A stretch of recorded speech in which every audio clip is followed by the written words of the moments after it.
Well, Philip, hops and robbers. Hobbs and robbers, Jim. Me and you love a good pint of Guinness. We do.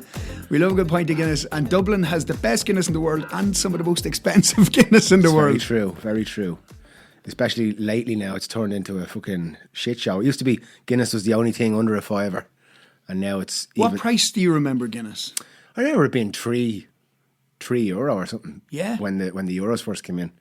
I didn't drink Guinness really until I was in Cyprus that time with you. Right. And that was the first pint of Guinness that I actually enjoyed was in Cyprus. To be fair, it's actually... It was good. Yeah, Paddy's Bar in Napa has some great Guinness, to be fair. Yeah. I will say that. And there's not many places you can travel to where they do have nice Guinness. Have you seen the Instagram page, Shit London Guinness?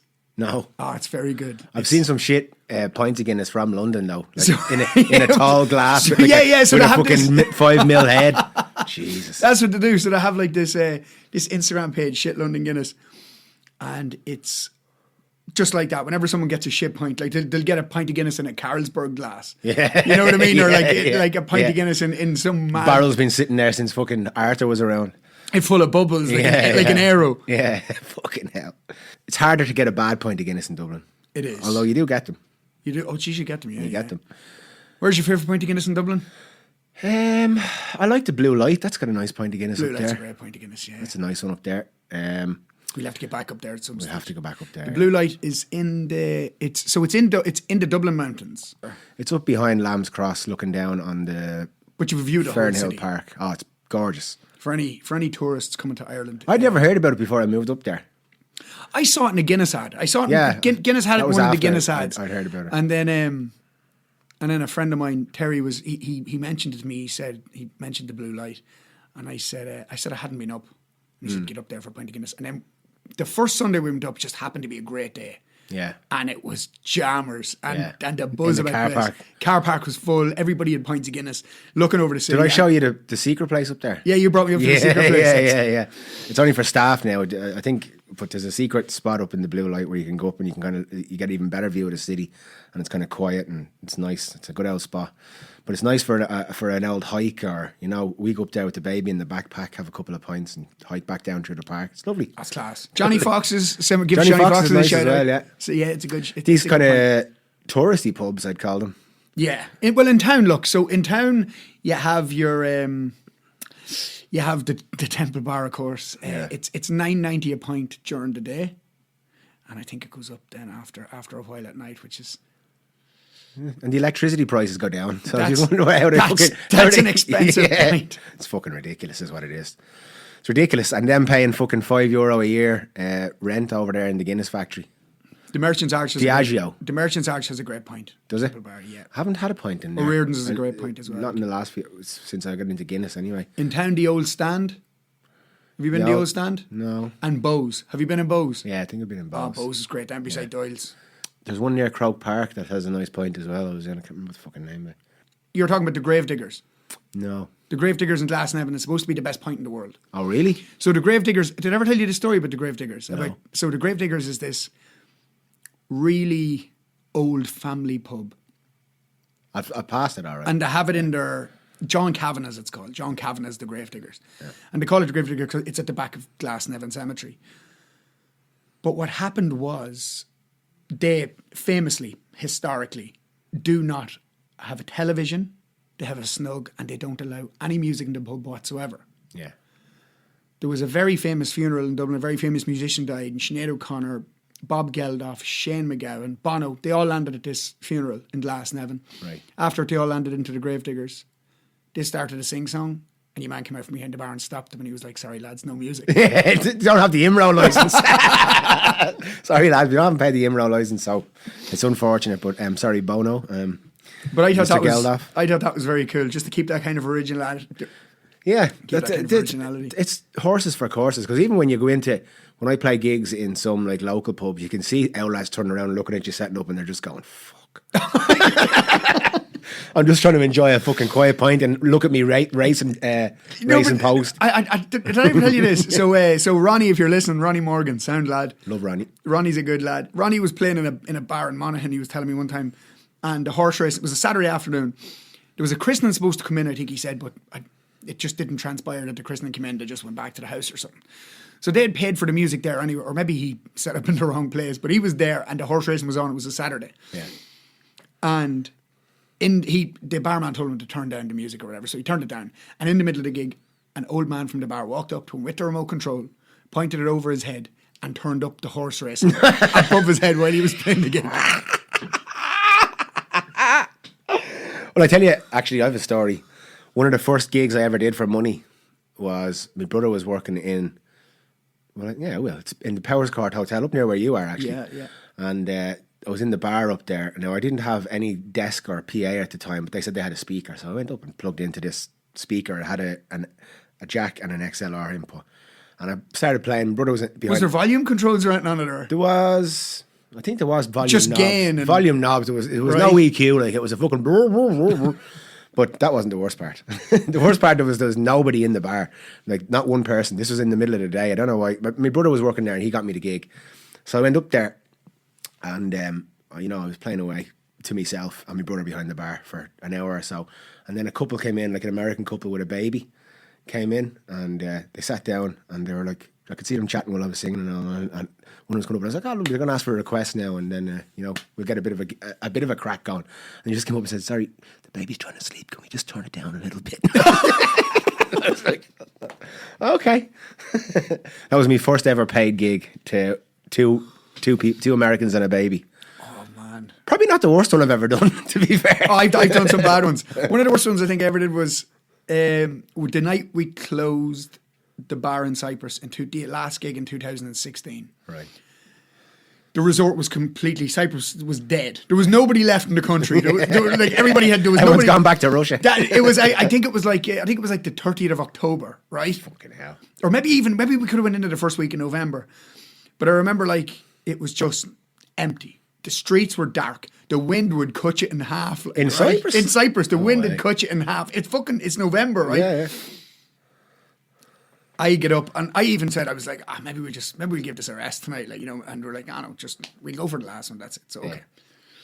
Because we had done our closing party on the Saturday, but then we decided, there was a lot of people there, so we go for 2 more days. But on this last night, there was myself and the owners, 1 or 2 of the bar staff, and I was going to do 10 till 1. And at 10 o'clock, nobody come in. So I was like, all right, we'll just leave it for tonight, whatever. And then an older Russian man and older Russian woman walked in. Yeah. And they bought a pot of tea. And they sat right in front of the stage. And I had about 3 pints of Guinness in me at this stage. And I just said, I'm gonna have to do this. So I said, you know what? I'm not gonna just sit here and tip away. Yeah. So I went balls to the wall. With the 2 of them sitting in front of me. I did 500 miles. And da-da-da-da-da-da-da-da, with the 2 of them just sitting there. They didn't clap after any songs. Yeah. They just sat there stone-faced. Didn't do anything. Just sat stone-faced. And I did everything. I did We Will Rock You by Queen and everything. And the 2 of them sitting there. Me on the stomp box and all. Yeah. Putting all that energy out there and them just... Shocking. Yeah. How do I press this down or what do I do? Yeah. Press it down now. Yeah. Phillips on the French press. Coffee. It's unbelievable stuff. It's nice, yeah. Can't beat an old French press. You can get one of those fancy machines, but... Do you just press it down once? Is that all you do? Yeah, just press it down and then you leave. Yeah, it should work now. I've done a few bad gigs. There's a place in Wicklow I went. And I went and there was an old truck driver and his missus and his son there. And your man was... Basically, everything that came out of his mouth was racist or Right. or just horrible about someone, and he's telling me cars, only travellers drive my kind of car and all this. He just kept going, and then he's going, why don't you get the place going? The fella who's always here just kept the place going, and I'm like, those people. There's only 2 people here. Yeah. Your one kept coming on and going, will you play something a bit more upbeat? And then she'd go for a smoke, and I'd play 4 upbeat songs, and then she'd come back in and go, why don't you play something upbeat? And I'm just like, do you know when people come up? Do you ever have someone come up and they request a song, and then you say, okay, I'll do it in a minute, and then you start doing it in a couple of minutes, and they're just sitting there chatting, they've gone, or they wait for you to start it and then they leave. Yeah, and then they ask you to play it again. Or sometimes someone will come up and you'll have the place hopping. Yeah, and they'll come up and be like, can you play "Goodbye My Lover" by James Blunt? Yeah, someone did that to me the other day. I was in a pub the other day, and there was a gang from the Crumlin Kids Heart Centre who were in there, and it was fucking great crack. They were great crack the whole time. But while I had the whole place, I was just doing all the big sing along songs. yeah. Someone asked me to play fucking The Mr. Brightside U2. song. Yeah, all that shit. And someone asked me to play U2. Still haven't found what I'm looking for. Which is just like, I was doing it with the stomp box and all. With the stomp box you gave me, which was fucking very good, actually. Oh yeah, that was on last week's podcast. Yeah, that was on last week's podcast. But I was doing it with I the thought stomp we were box. going to cut that, but then But I listened to still haven't found what I'm looking for.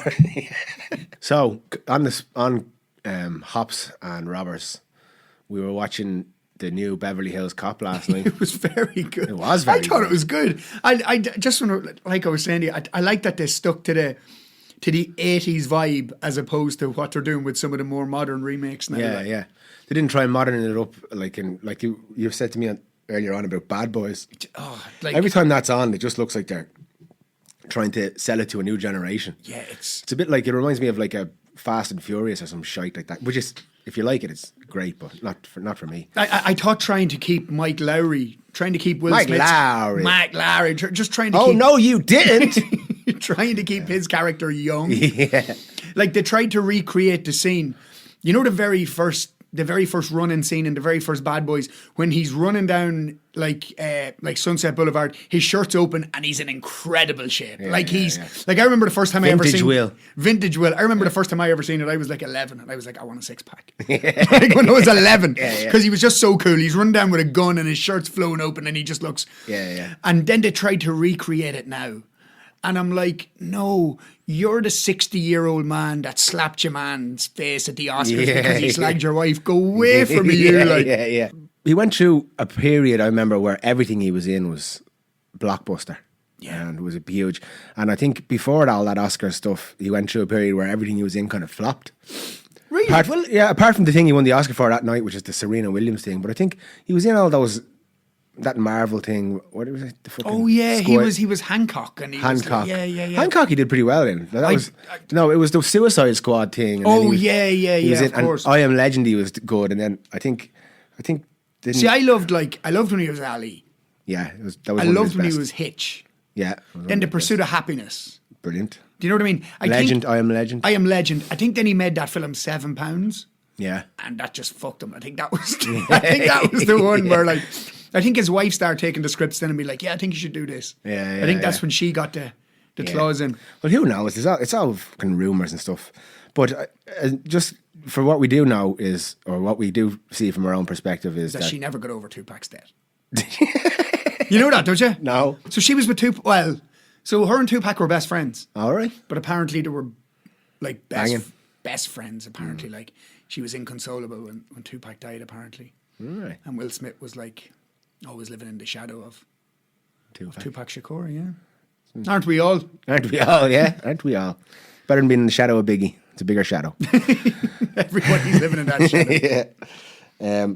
But yeah, for the new Beverly Hills Cop. the new Beverly Hills Cop, Axel Foley, you see him that he's aged in it, that it gives you like a feeling that he's tried to hold on to the person he is, but he's seen that life's tearing away at him a bit.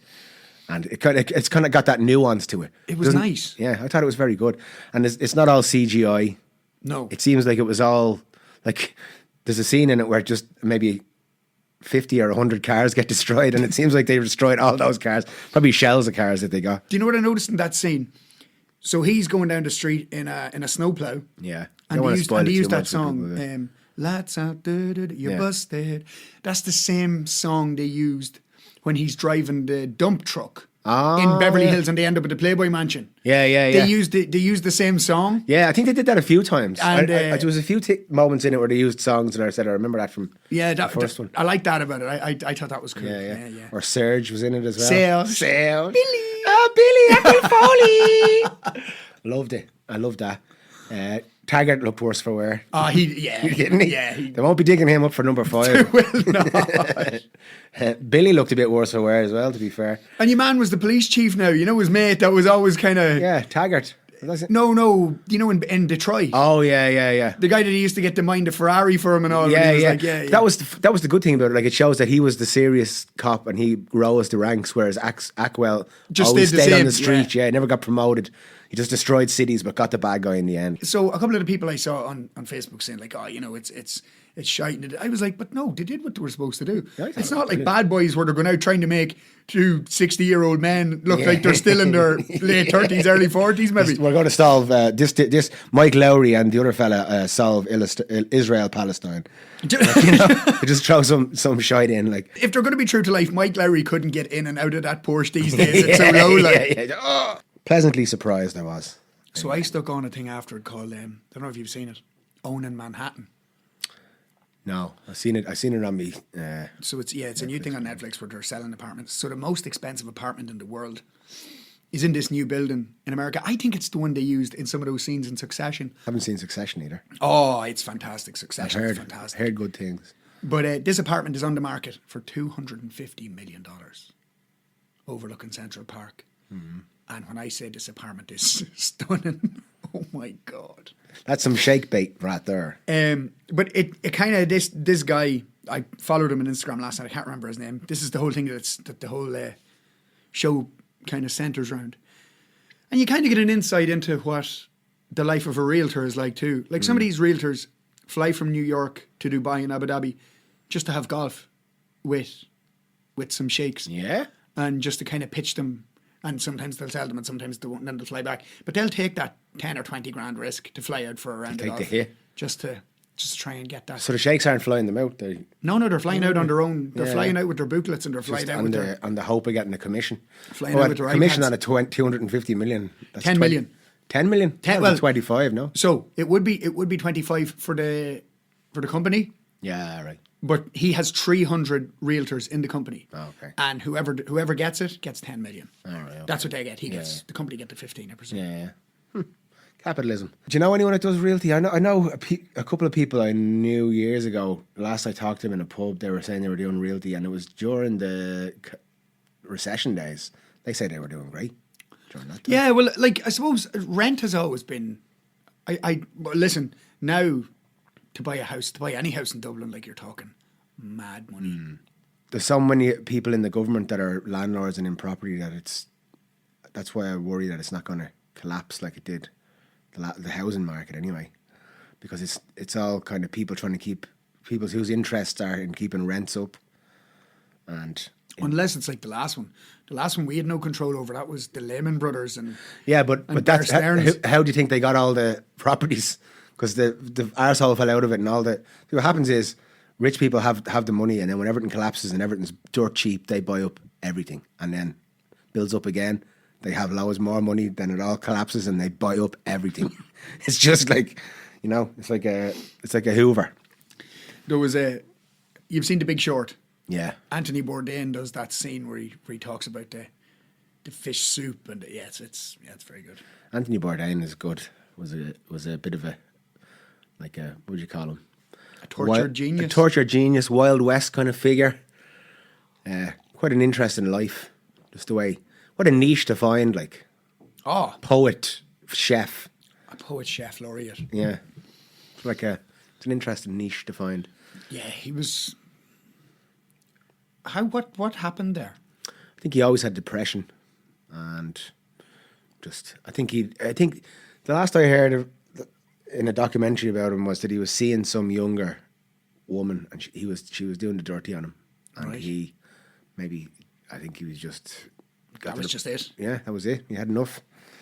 Seems to be a lot more of kind of older people taking their own lives now than I remember when I was younger. Really? It used to be a young man's game, no? Yeah, well, Jesus, I'll tell you, it's still a very young man's game. It is still a young man's game, but there's more older men doing it now, like Robin Williams and all.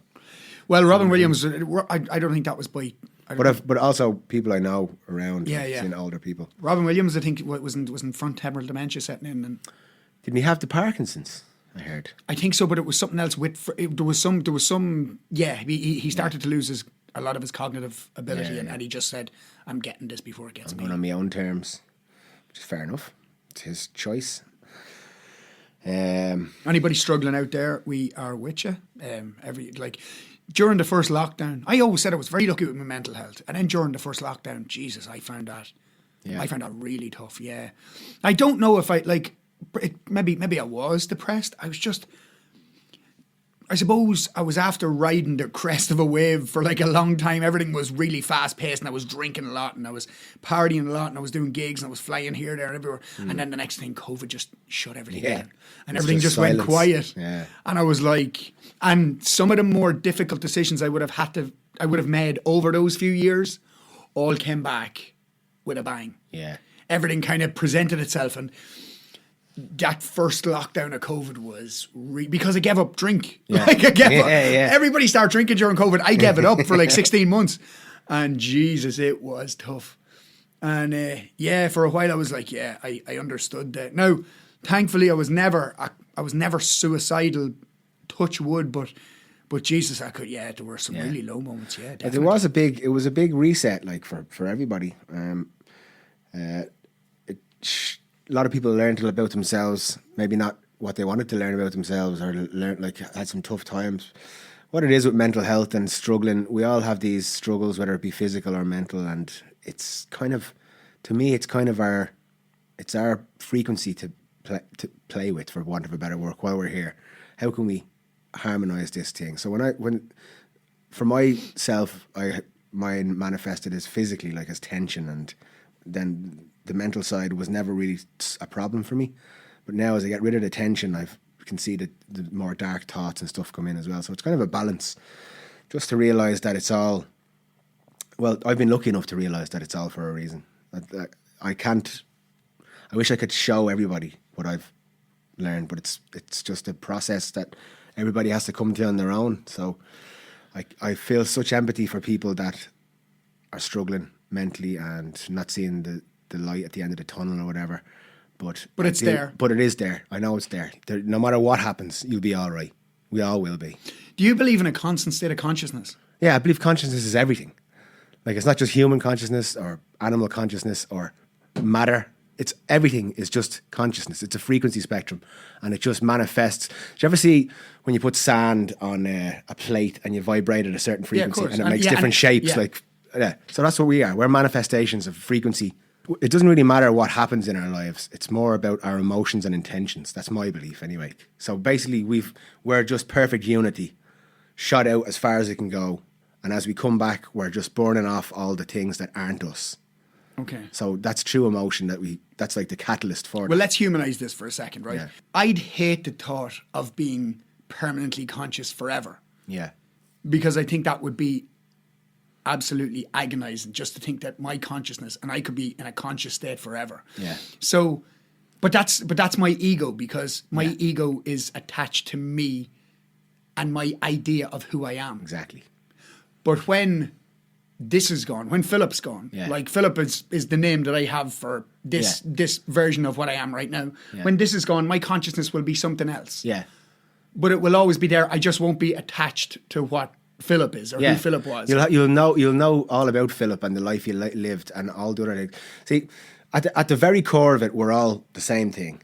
Now, everyone has different beliefs on this. Now, I believe that when we die in this life, we wake up as a larger portion, like an oversoul. So we would have like access to all the lives that have ever been lived by anyone, but we'd still be like a separate thing. So we'd have like you and I have probably had thousands of lives together, different roles. You could be my friend in one, me dad in another one, me brother, and the same with everyone who's close to you would be like someone who'd be in your, for want of a better classroom of experience building, and I believe that past that there's probably more of an oversoul and different levels of consciousness. So I think that past these lives we're still separate souls, but we just have more access to information. We know that we're all joined. That's my view of it, anyway. Good stuff. But yeah, so when you think about, when I hear people say it, a lot of people say that they'd hate to be conscious forever, they'd hate to live forever, but you don't live forever with your thoughts. Like I've heard a lot of people describe it as when you die in this life, it's like taking off a pair of tight boots after being walking on a long road for a long time. Yeah. And it's just like, and everyone, I watch a lot of stuff about NDEs, like near-death experiences, and everyone has similar stories about, I read a thing about a woman that was dead for 3 days recently. Yeah. Like 3 days.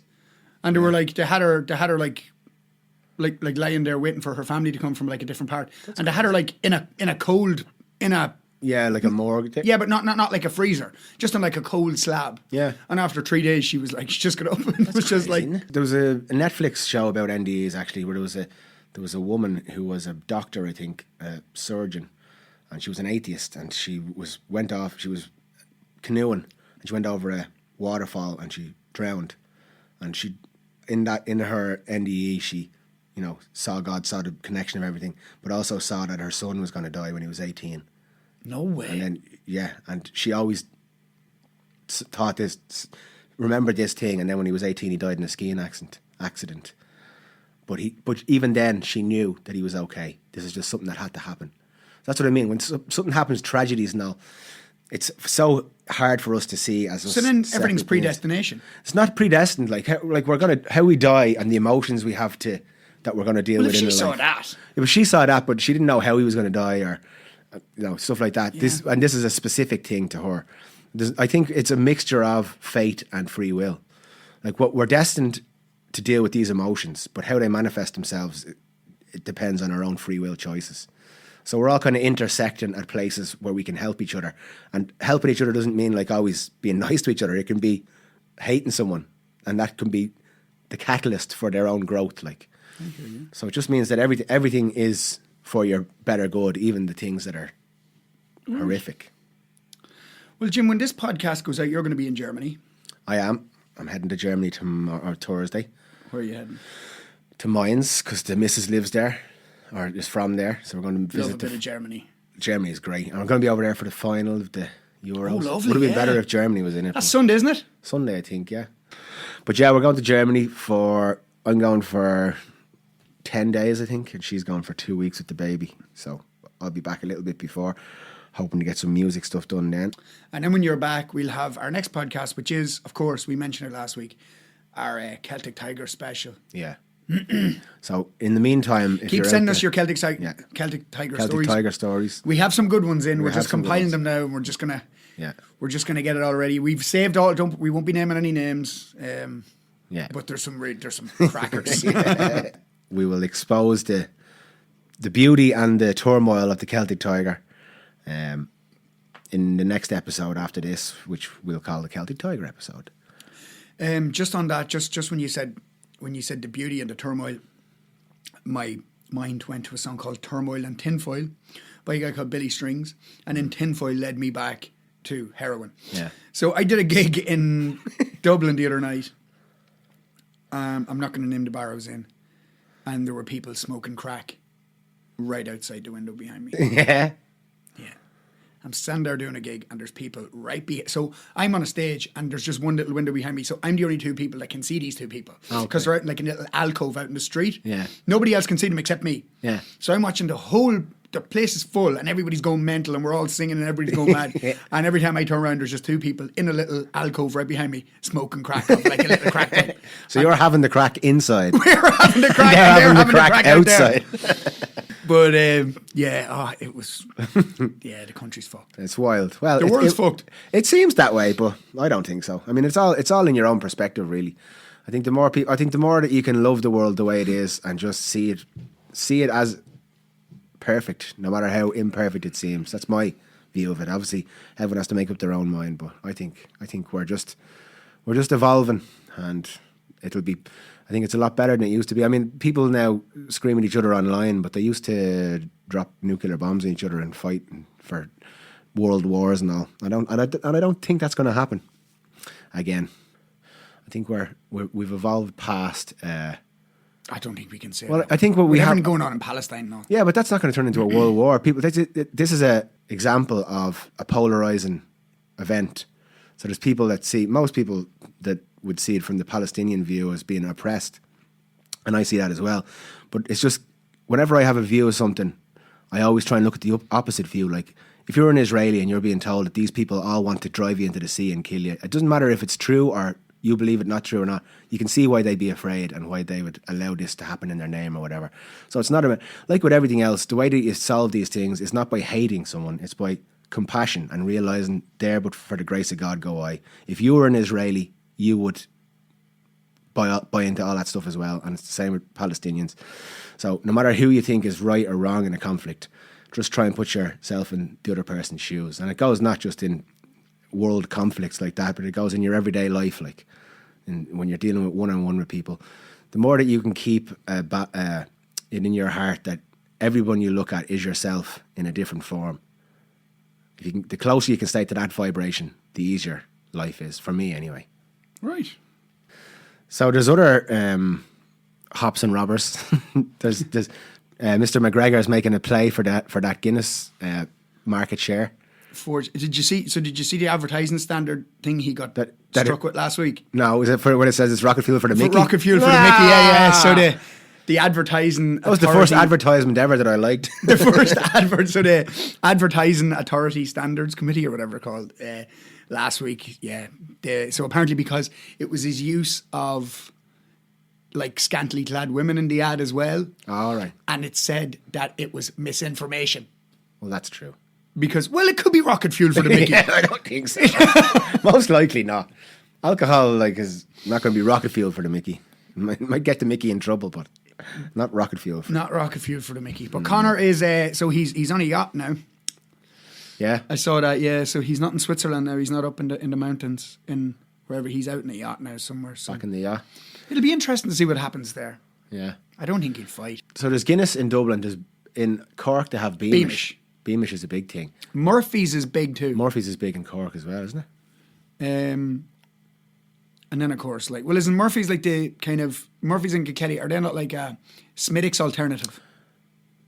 I think Murphy's is more of a stout, no? Is it, yeah? I think so, yeah. It just in my I like head. Smithwick's. Well, I used to love Smithwick's. Yeah, I mean, pal Shane, shout out Big Daddy Polton. We went cabman there at the weekend during last week. It was epic. Smithwick's drinker. Smithwick's drinker, big Smithwick's drinker. Got me onto it. I've had a few. Wouldn't be my drink of choice, but I like it. It's nice. I like Smithwick's. Yeah, Smithwick's good. Yeah, they do Beamish in Weatherspoons. They don't do Guinness. That must be some. Oh, is that that's the deal to have? Is it? Yeah, it must be some deal. Where's the Weatherspoons in Dublin? There's loads of them.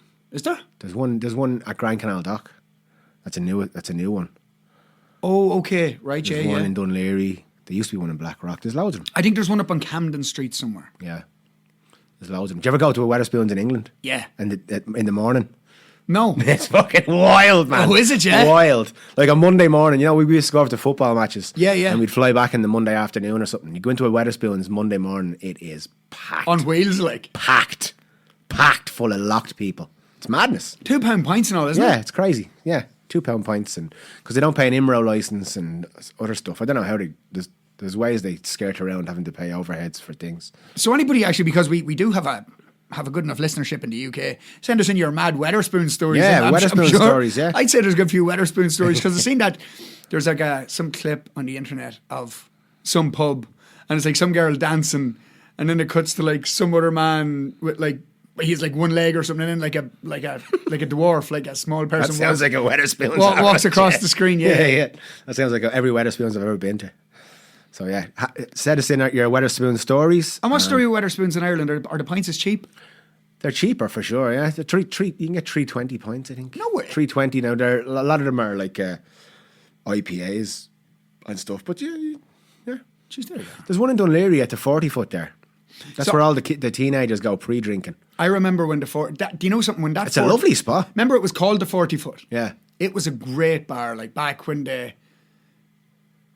used to be. I mean, what, more than 10 years ago, when they used to have the Red Bull flying race down there at the pier. Yeah. So like those Red Bull, and they make like a little go-kart with wings and all, and they fly it off the pier and buckle themselves. Never going to see that. That's a memory I hadn't thought about in a long time. And that's where it used to be on. It used to be deadly. That used to be a great day's crack. Yeah. Yeah, no, it's still a good spot down there at the 40 foot. We go down for a drink if you're going for somewhere to eat down in Dunleary. Dunleary's slowly coming back. It was big when I was younger, and then it died completely after 2008. Yeah. Up until a few years ago, it's starting to come back now, yeah. I just love Scrumdiddly's.